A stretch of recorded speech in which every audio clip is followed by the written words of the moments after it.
Good morning, Alasdair, and good morning, everyone who's watching. My name is Jonny Haycock, partner at Greyerz. This is another Gold Sessions snappy interview with partners of Greyerz and advisors. Alasdair, it's a great pleasure to have you with me this morning.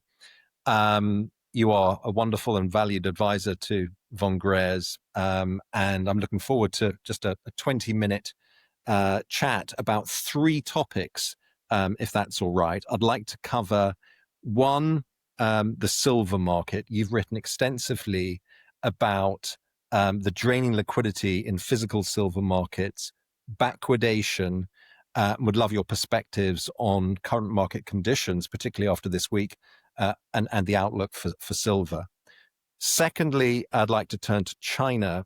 You wrote a note a few weeks ago now, arguing that China owned a lot more above ground gold than perhaps the World Council and others would suspect. And I'd like your perspectives on that analysis and what it means. And then finally, just to touch on the bond market, because given the perilous finances in the US, the UK, and France in particular, what signposts should we look out for the bond market to crack that could perhaps pop the bubble in stock markets? So that's the agenda. Let's just jump straight into silver, if I could, Alasdair, and give me your perspectives of what you're seeing there now. Thank you. Yes, sure. We have seen backwardations between the spot price in London and the futures price in COMEX. What that means is that there is a lack of liquidity in London at a time when buyers of silver have been demanding delivery. And this has created a crisis. What it does is it drives the spot price above the futures price, giving what is technically known as a backwardation. These backwardations, when they become big enough, prompt a flow of silver bullion, from COMEX to London. And there's been much chatter about that actually happening. The extent to which it's happening, we really don't know. But at one stage, the backwardation was around about $3, which is quite a significant figure. So, but that's now declined, and it's come down this morning. It's down to around about 20 cents. So the backwardation is still there, but it's not really a major factor. It's telling us that there is still a supply shortage, but it's not really that great. So how is the supply shortage dealt with, apart from plane loads being flown over from New York? The normal way in which this happens is that bullion banks, on behalf of their customers or on behalf of their own book, will go into the market and they will try and borrow the silver off someone else. So that would be done through leasing. And indeed, the lease rate spiked. We saw the lease rate go up to 30, 40%, and there were some reports that it was even going up to over 100%. I can't verify that, but it does indicate that there was a desperate scramble to get hold of silver to deliver.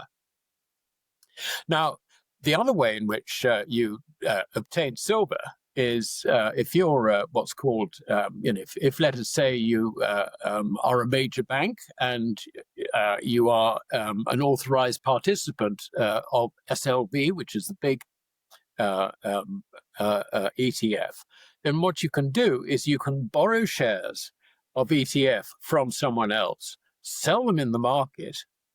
Not sell them in the market, but submit them to the trustee in return for silver. In other words, you can cash in amounts like 50,000 shares at a time if you are an authorized participant.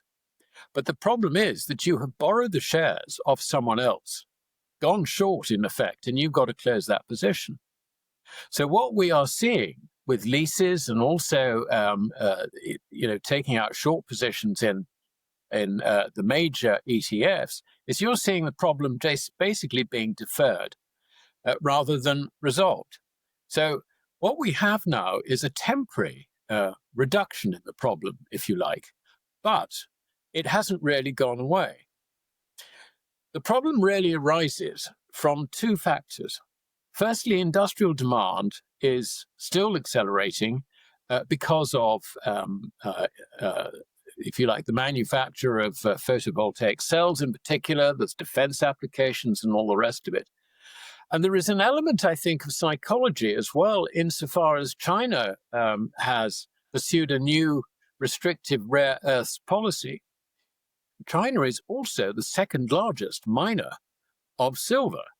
So is it possible, we ask ourselves, that China will also restrict its exports of silver? This is possible. There are negotiations which are going to happen, I think, in the next week or two in Korea between President Trump and President Xi. And we'll see how those progress. That might have a small bearing on what is going on.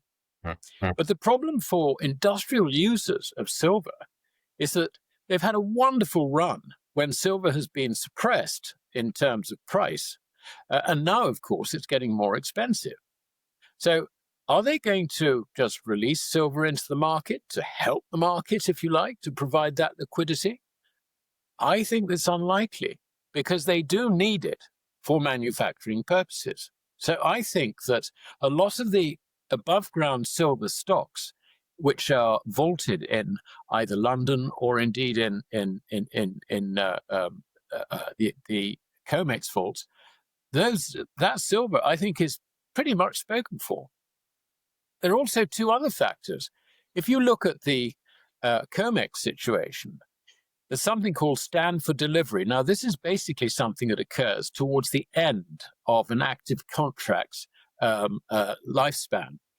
It basically ties that futures contract to the physical price at expiry. But what people have been doing over the last 2 or 3 years is they have been using this as a mechanism to obtain silver when they have been unable to obtain it from elsewhere. Now, the stands for delivery in this year so far have totaled around about 1,200 tons. Now, that's an awful lot of silver. There are silver stocks in the warehouses. It's around about 500 million ounces this morning. But you can see that from the point of view of the possessors of that silver, they've either stood for delivery and not taken delivery of it, or else they're in the hands of banks, particularly bullion banks, and their customers, who might want to hang on to it in case they are forced to deliver against short positions. So that you can see there's a potential liquidity problem there, which really very, very few people are really thinking about. But I think the elephant in the room here is the ETF market. ETFs in India. India is a very, very keen buyer of silver. ETFs in India have been suspended because they can't create shares and turn that into physical silver because there's no physical silver available in the market. So you can see that these ETFs are actually quite a problem. And if you look at the stocks in London, it's reckoned that about 80% of the silver vaulted in London in LBMA vaults is actually owned by ETFs. So it's not available to the market other than to those banks who can sell shares and encash them, not sell them, but remit them for physical silver. So this is, I think, going to be an ongoing problem. So a reckoning between the paper market and the physical market looks very likely. Yeah, absolutely. No, I think that's right. And also, I think people are looking at silver with greater and greater interest because they're beginning to understand that gold is actually in a bull market. And even though we've got a sort of pause in the whole situation at the moment, and we don't know how long or how deep that pause is going to be, gold is something that really should be bought. But if you've missed gold because gold is, or you think that paying $3,750 or $4,000 is, a bit much for my pocket sort of thing, then you look at silver. So you can see that demand for silver in this bull market is likely to increase on the back of gold. And I think there will come a point where confidence in fiat currencies declines to the point where there are actually quite substantial shifts out of currencies and into gold and silver bullion. So really, we're looking at this, I think, in the context of a continuing problem for silver, which at the moment, I can't see how it is going to be resolved. If you get higher prices, I mean, is that going to encourage shakeouts and stock? Well, possibly. But I think it's likely to encourage quite a lot of existing holders of silver, whether they are industrial or investors, to hang on in there. Because what's the point of selling something if it's going to continue going up?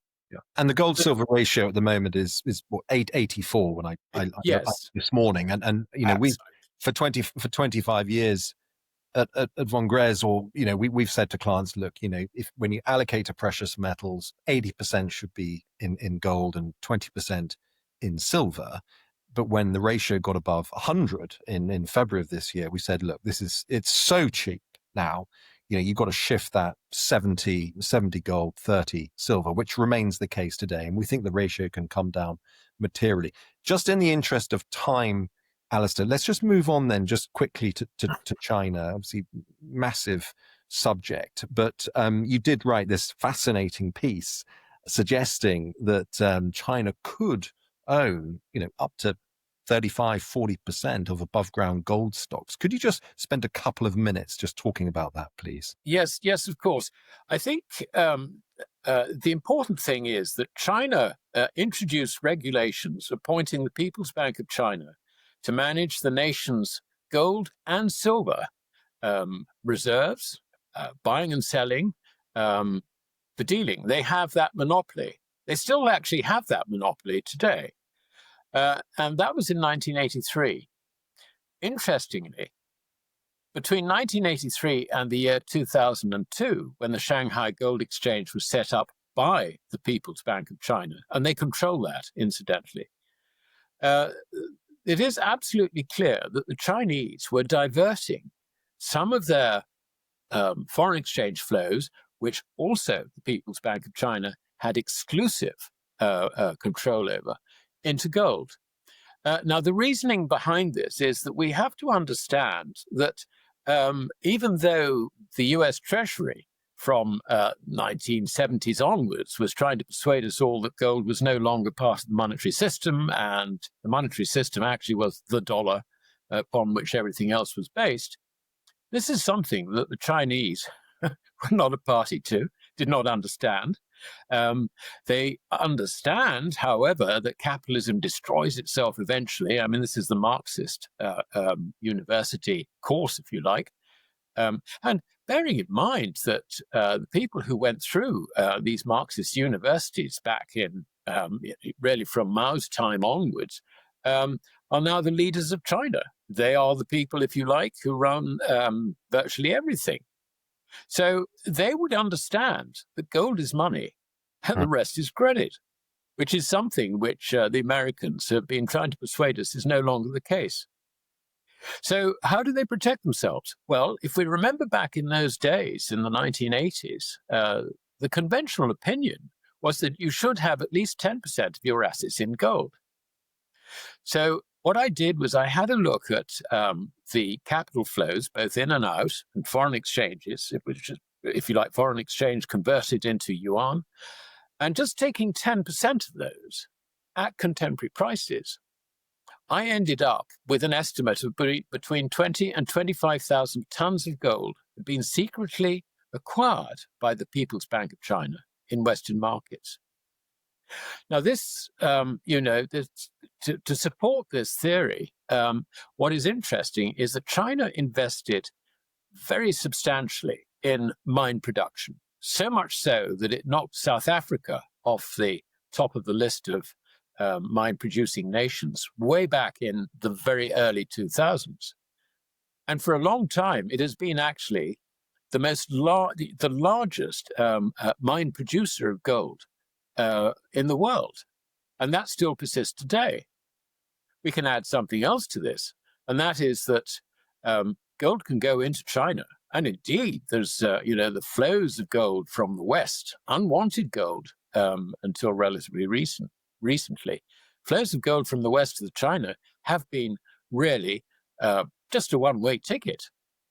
And as I put it, as far as gold is concerned, China is Hotel California. It can go in, but it never comes out. It never ever comes out. And I've had this confirmed talking to refiners. They tell me they never see Chinese bars. Never ever see Chinese bars. Coming in for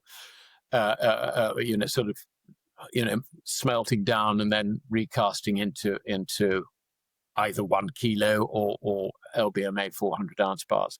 So, this is very, very closed. Now, so all this gold has sort of gone there. We don't know how much. We can only suppose. But then in 2002, the People's Bank of China set up the Shanghai Gold Exchange and then said the people can now buy gold. So why did they do that? It rather confirms to me, and again, this is supposition, that as far as the People's Bank are concerned, they had a core holding, not in their reserves, but spread round various accounts. And I've had anecdotal evidence from people who have been to China and are well connected that the People's Liberation Army, for example, is one of the major holders of gold bullion. They've got warehouses stacked with the stuff. How much? We don't know. But we're putting together sort of fragments which really do suggest that by 2002, they had acquired enough gold to say to their people, right, over to you. And they even advertised on television the benefits of owning gold. This was 2005, 6, 7, round about then.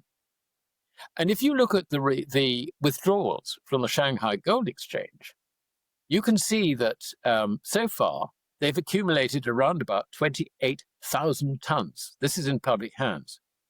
Now, given the size of the population, this is not a huge amount of gold per person.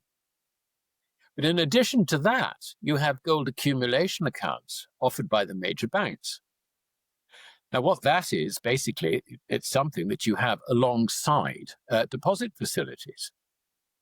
And the Chinese households are the greatest savers in the world, with the single exception of Singapore.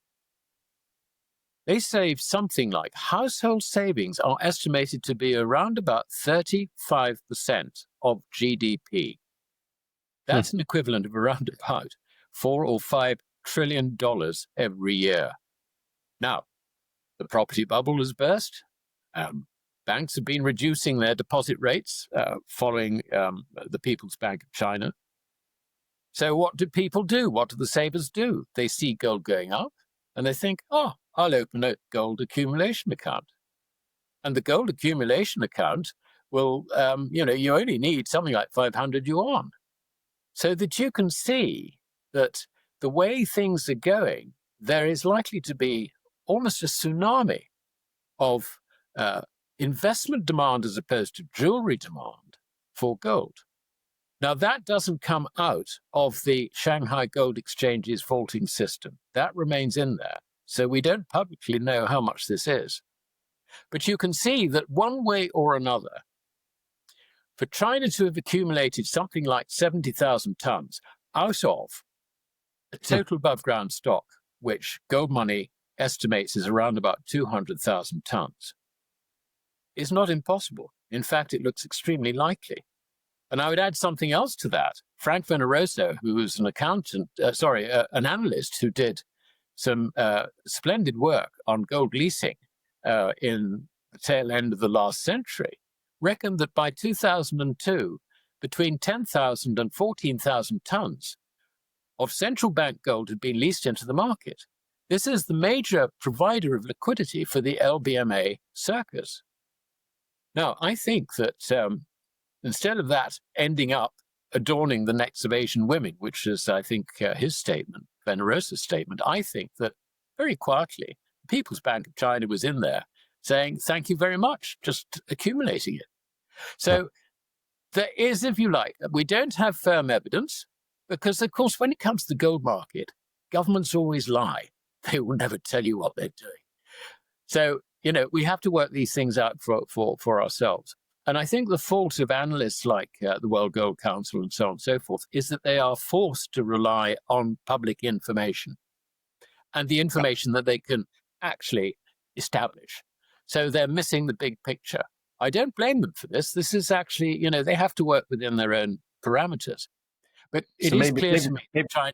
but maybe the future then is that this has all just been a long big plan of de-dollarization, and a gold-backed yuan is something that we can perhaps expect in the future. And just when Gordon Brown was selling half the Bank of England's gold, the Chinese were just quietly buying in the background, and here we are today. Let's just move on quickly, Alice, to the third subject, and coming back here to the UK. Obviously, we have the budget in late November, which is being eagerly awaited, or not. And look, there's clearly a perilous financial situation in the UK. There's a perilous financial situation in France. There is in the US as well. And you've talked about the bond market at some point will just crack, and borrowers will demand higher interest rates. What are the signposts that you're looking out for that to finally happen? Yeah, I think that there are two things that we should be aware of. I think the first is that bond yields, I'm not talking about interest rates, which are really under the control of the central bank. And they should be managing interest rates, if you like, with a view to managing the purchasing power of the currency. In other words, maintaining currency values, which of course they don't. I mean, that's just shifting at the moment. But two things to look at, I think, are firstly, increased risk perceived by bondholders. Now, as that happens, they will drive up the level of bond yields, which will then break the second thing, which I think you ought to look at, and that is the credit bubble. For those who don't understand we're in a credit bubble, just look at the other side of it, the debt bubble. We all know we're in a debt bubble. But debt equals credit is the other side of the balance sheet. It's as simple as that. And it's quite clear that the American banks in particular have been expanding credit not into the economy, which is stagnating, if you like, but certainly into puffing up the value of financial assets. Now, that bubble is so similar to what we saw in 1929, because we had the Roaring Twenties, which was the credit expansion, which everybody loved. And then when it went pop, you had a bear market that lost 90% top to bottom. As well as that, of course, we also had the Smoot-Hawley Tariff Act. And what have we got today? Eerily similar. Smoot-Hawley Mark II. But I mean, there's less certainty in Smoot-Hawley Mark II. And not only that, but the US economy is far more integrated into the global economy than it was in 1929, 1932. So the consequences of this combination, I think, are being very, very underestimated. The other thing which I would say is that we are, in my view, very much coming to the end of the fiat currency era. We know fiat currencies always die. It's always happened before. And the thing that kills them is this excess of debt. You end up with a debt bubble, and debt has been expanding without really very much limitation, certainly not the limitation of maintaining currency values, which you would against real common law money, which is gold. That has been sliding. But these currency values, I mean, they are being undermined by this huge, great elephant in the room of debt. And it's that always ends a fiat currency system. So what happens then? We've got to transition into something else. And that's going to involve far higher bond yields, because the risk is going to be increasingly on the currencies we have today rather than what we have in the future. And so on that basis, I think that bond yields are immensely important in this. And I think people are missing this trick because they seem to think that bond yields can be controlled by a central bank. They talk about yield curve control and things like that. I mean, yield curve control actually happened mainly under a gold standard, which really suppressed yields. It kept yields down. You have no gold standard now, and yields will reflect three things: loss of possession of the money, like you're giving it to someone else. Secondly, there is, if you like, risk that it might not come back to you. And the third thing, which is now dominating markets completely, or will do is what is the purchasing power of this currency going to be when my money comes back to me, say, in a year's time? So Yeah. what yield do I have to compensate me for those three things? And that basically means that in this sort of credit crisis, you end up with far higher yields. And that's roughly, I think, where we are. Well, that's a great way to end. I'm conscious of time. We've had about 25 minutes, Alasdair, and you've been able to synthesize three big topics into a short space of time brilliantly. If I could just summarize then, as far as silver is concerned, the lack of liquidity that we're seeing in the market, a reckoning between the paper market and the physical market, is something that is going to be ongoing. And as demand increases as an industrial metal and as a precious metal, it's hard to see that disconnect closing anytime soon, and we should expect higher prices. On China, they've got a big plan, and they had a big plan for a long time to get away from the dollar. And they have a lot more gold than the World Council would have you believe. And a gold-backed yuan is something that we should be considering very seriously for the future. And finally, in terms of the bond market, at some point, we are going to see yields rise dramatically to reflect the perilous states of the finances and the fact that the fiat monetary era is coming to an end, and the currency is going to take it on the chin. Is that a fair summary? I think it's a very fair summary. And it's going to be watch this space, I think, in all these three. Well, thank you for your time. I look forward to having you back again soon, Alasdair, and we'll do this again. But have a great rest of the day. Thank you. That was very much my pleasure. Thank you for having me on, Jonny. Pleasure.